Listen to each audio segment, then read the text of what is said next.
Bismillahirrahmanirrahim. Start with the name of Allah who is the most merciful and kindness. Welcome my channel Amjid Ali Science Lectures. So today we will study about mitochondria. तो आज हम mitochondria के बारे में पढ़ेंगे. इससे पहले हमने सेल को पढ़ा था, टाइप्स ऑफ सेल को पढ़ा था, सेल मेम्ब्रेन को पढ़ा था या प्लाज्मा मेम्ब्रेन, न्यूक्लियस और साइटोप्लाज्म को हमने पढ़ा था. साइटोप्लाज्म में जो है हमने कहा था कि इसमें ऑर्गेनेल्स होते हैं जिसको हम वन बाय वन पढ़ेंगे. तो माइटोकॉन्ड्रिया जो है ये सेल के एक ऑर्गेनेल्स है जो आज हम पढ़ेंगे कि माइटोकॉन्ड्रिया किसे कहते हैं. माइटोकॉन्ड्रिया जो है ये डिस्कवर किया था अल्बर्ट कोलिकर 1857 में. इसने इसको डिस्कवर किया था, इसको पहले इसने देखा था.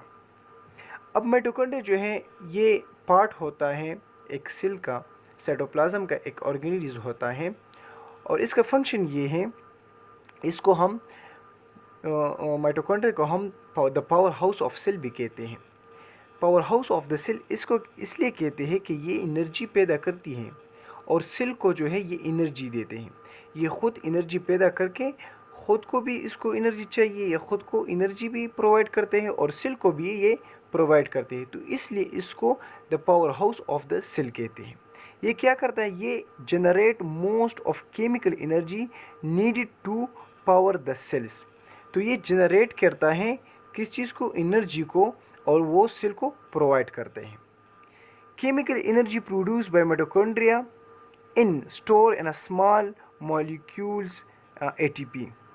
तो ये क्या करते हैं, ये जो है एनर्जी को जो है प्रोड्यूस करते हैं in the form of ATP. ATP के थ्रू जो है ये एडेनोसिन ट्राइफॉस्फेट जिसे हम कहते हैं, तो ये क्या करता है, तो ये एनर्जी को प्रोड्यूस करता है in the form of ATP और वो सेल को जो है देता है. अब इसका स्ट्रक्चर जो है, स्ट्रक्चर ये हमारे पास जो है डबल बाउंडेड मेम्ब्रेन होते हैं. इसमें जो है डबल मेम्ब्रेन होते हैं. एक हमारे पास आउटर मेम्ब्रेन होते हैं जो बिल्कुल स्मूथली मेम्ब्रेन होता है.